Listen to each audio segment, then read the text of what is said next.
हाय। पिछले वीडियो में हम पढ़े थे कंपोजिशंस ऑफ एडमिनिस्ट्रेटिव ट्रिब्यूनल्स। आज की इस वीडियो में हम पढ़ेंगे एडमिनिस्ट्रेटिव ट्रिब्यूनल्स का क्या जुरिडिक्शन होता है, पावर और अथॉरिटी। ये सब चीज़ें हम आज की इस वीडियो में पढ़ेंगे। चलिए शुरू करते हैं। Chapter 3 of administrative tribunals act deal with the jurisdiction, power and authority of the tribunals. तो जो एडमिनिस्ट्रेटिव ट्रिब्यूनल्स एक्ट है उसके अंदर जो चैप्टर 3 है वो मेनली किस चीज़ के बारे में बताता है, उसके जुरिडिक्शन के बारे में, पावर के बारे में और अथॉरिटी के बारे में। Section 14A of the act vest the central administrative tribunal to exercise all the jurisdiction, power and authority exercisably by all the court except the Supreme Court of India under Article 136 of the Constitution। तो जो section 14A है इस act का, वो बोलता है कि जो सेंट्रल एडमिनिस्ट्रेटिव ट्रिब्यूनल्स है वो सभी जुडिशियल पावर यूज कर सकता है, पावर अथॉरिटी, ठीक है, वो सभी एक्सरसाइज कर सकता है जो बाकी के कोर्ट करते हैं। सभी कोर्ट करते हैं except supreme court under article 136 of the constitution. मतलब जो सुप्रीम कोर्ट अंडर आर्टिकल 136 जो पावर अथॉरिटी जुरिडिक्शन यूज करता है वो अंडर आर्टिकल 136, इसके अलावा जो भी है पावर वो सभी किसके पास है, एडमिनिस्ट्रेटिव ट्रिब्यूनल्स के पास है। This related to the matters of recruitment and other service matter in respect of officers belonging to All India Service or All India Services or member of civil service of the Union or those holding civil post under the Union or Defence Service। तो इसका जो jurisdiction है वो कहाँ तक है? इसका jurisdiction जो भी ऑल इंडिया सर्विस के मेंबर है या जो भी सिविल सर्विस यूनियन के अंदर सिविल सर्विस करते हैं या एम्प्लॉय करते हैं अंडर द सिविल पोस्ट, चाहे वो डिफेंस सर्विस के अंदर ही क्यों ना हो, तो ये सभी इसी एडमिनिस्ट्रेटिव ट्रिब्यूनल्स के जुरिडिक्शन में आएंगे। No court in the country except the supreme court is entitled to exercise any jurisdiction or authority in a matter of service dispute. तो एक्सेप्ट सुप्रीम कोर्ट के अलावा देश के अंदर जितना भी कानून है या जितने भी कोर्ट है वो सभी सर्विस मैटर के ऊपर या सर्विस डिस्प्यूट के ऊपर अपनी अथॉरिटी पावर नहीं एक्सरसाइज करते हैं, क्योंकि बिकॉज ऑफ दी जो भी है यहाँ पे एक स्पेसिफिक सर्विस के लिए एडमिनिस्ट्रेटिव ट्रिब्यूनल दिया गया है उस सर्विस के लोगों के लिए, तो वो फिर यही पावर का यूज करते हैं।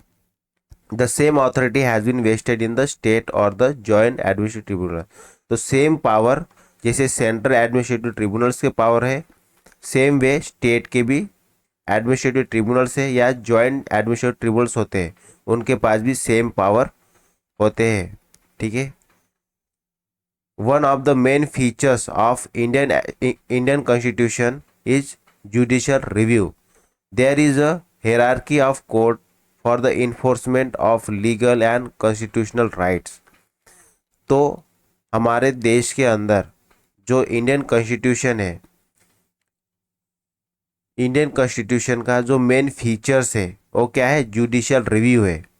जुडिशियल रिव्यू का मतलब ये होता है कि अगर अगर कोई भी ऐसा एक्ट लेजिस्लेचर लेके आता है जो कि जो बेसिक स्ट्रक्चर है या जो भी संविधान के प्रोसीजर या बाय रूल ऑफ लॉ के थ्रू वो एक्ट आया है कि नहीं, ये सभी चेक किया जा सकता है थ्रू जुडिशियल रिव्यू। मतलब लेजिस्लेचर को चेक करने के लिए मेनली ये जुडिशियल रिव्यू होता है, जो ये चेक करता है कि कोई भी एक्ट या कोई भी law as per the constitution है या नहीं। तो ये अपने संविधान का एक बहुत मेन फीचर्स है। और दूसरी चीज़ क्या है, अपने संविधान में जो कोर्ट्स की हायरार्की बताई गई है, सबसे ऊपर अपेक्स कोर्ट क्या है, मतलब हाई, सबसे ऊपर है सुप्रीम कोर्ट, फिर हाई कोर्ट, फिर सेशन कोर्ट है। इस तरह से हायरार्की है। ठीक है। One can appeal against the decision of one court to another, like district court to and high court and then finally to the supreme court. But there is no such hierarchy of administrative tribunals, and regarding adjudication of service matter, one would have a remedy only before one of the tribunals. तो जैसे अपने देश के अंदर court के अलग अलग hierarchy बनी गई है, सेम हायरार्की एडमिनिस्ट्रेटिव ट्रिब्यूनल्स के अंदर नहीं है। इसीलिए इसीलिए जो भी एडमिनिस्ट्रेटिव ट्रिब्यूनल्स में रिलीफ ले जाएगा उसको वहीं पे रिलीफ मिलेगा।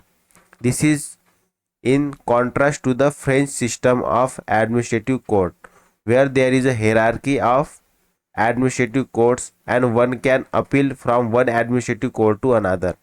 तो ये जो सिस्टम है हायरार्की वाला एडमिनिस्ट्रेटिव ट्रिब्यूनल्स के अंदर, ये फ्रेंच में पाया जाता है।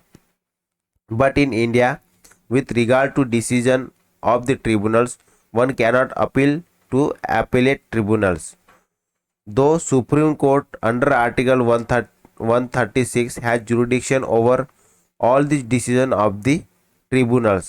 As a matter of right, no person can appeal to the Supreme Court.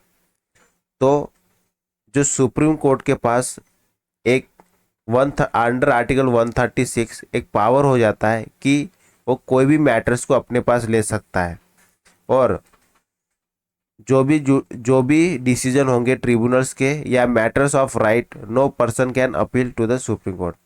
तो under article 136 supreme court have jurisdiction, जो भी ट्रिब्यूनल्स होंगे उनके ऊपर, उनके डिसीजन के ऊपर किनका पावर रहेगा, सुप्रीम कोर्ट का पावर रहेगा। It is a dictionary with the supreme court to grant or not grant special leave or appeal. तो जो भी पर्सन होगा वो अपील कर सकता है सुप्रीम कोर्ट के अंदर, अगर उसको कोई भी जो डिसीजन है वो पसंद नहीं आया तो। ठीक है, लेकिन इसके लिए सुप्रीम कोर्ट परमिशन देगा या नहीं देगा ये डिपेंड करेगा सुप्रीम कोर्ट के ऊपर। तो administrative tribunals have the authority to issue writs. तो एडमिनिस्ट्रेटिव ट्रिब्यूनल्स के पास पावर है कि वो रिट इशू कर सकता है।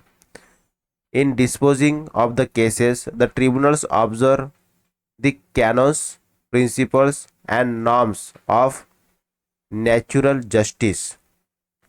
ठीक है, the act provide that a tribunal shall not be bound by the procedure laid down in the Court of Civil Procedure 1908, but shall be guided by the principle of natural justice. तो ये जो administrative tribunals है ये mainly deal करेगा principle of natural justice के ऊपर।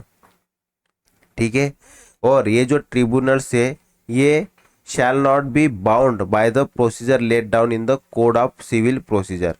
तो ये जो कोड ऑफ सिविल प्रोसीजर है 1908, इसके लिए ये बाउंड नहीं रहेगा ये ट्रिब्यूनल, मतलब इसको फॉलो करना जरूरी नहीं रहेगा जो इसके अंदर लिखा गई है कि कोर्ट को किस तरह से प्रोसीजर फॉलो करना चाहिए। सॉरी, और ये मेनली काम करेगा प्रिंसिपल ऑफ नेचुरल जस्टिस के ऊपर। The tribunal shall have power to regulate its own procedure including fixing of the place and time of its inquiry and deciding whether to sit in public or private. ये कौन determine करेगा, वो tribunal determine करेगा। A tribunal has the same jurisdiction, power and authority as those exercised by the High Court in respect of contempt of itself, that is, punish for contempt and for the purpose. The provisions of the Contempt of Court Act 1971 have been made applicable. This helps the tribunal to ensuring that they are taken seriously and their order are not ignored. तो जो भी power, authority या jurisdiction जो high court के पास होता है, same power इस administrative tribunals के पास भी होता है, और वो कंटेम्प्ट ऑफ कोर्ट का भी पावर अपने पास रखता है। तो ये था mainly power, authority and jurisdiction किसका, एडमिनिस्ट्रेटिव ट्रिब्यूनल्स का। तो इसमें हमने क्या पढ़ा कि जो एडमिनिस्ट्रेटिव ट्रिब्यूनल्स है उसके पास हर एक वो पावर होता है जो एक कोर्ट के पास होता है। जो देश के अंदर जितने भी कोर्ट है वो सभी के पास होता है, एक्सेप्ट जो सुप्रीम कोर्ट के पास पावर होता है अंडर आर्टिकल 136, वो पावर नहीं होता है इसके पास, बाकी सभी पावर होता है। ठीक है, तो ये है power, authority and jurisdiction of the administrative tribunals. Next video में हम जानेंगे procedures for the application to the administrative tribunals. अभी हम एडमिनिस्ट्रेटिव ट्रिब्यूनल्स में किस तरह से कोई एप्लीकेशन रख सकते हैं, एप्लीकेशन जाहिर कर सकते हैं। ठीक है, उसकी क्या प्रोसीजर्स होती है एप्लीकेशन करने के लिए, ये सब चीज़ें हम नेक्स्ट वीडियो में पढ़ेंगे। ठीक है, तो फिलहाल इस वीडियो के लिए इतना ही। Thank you, bye bye.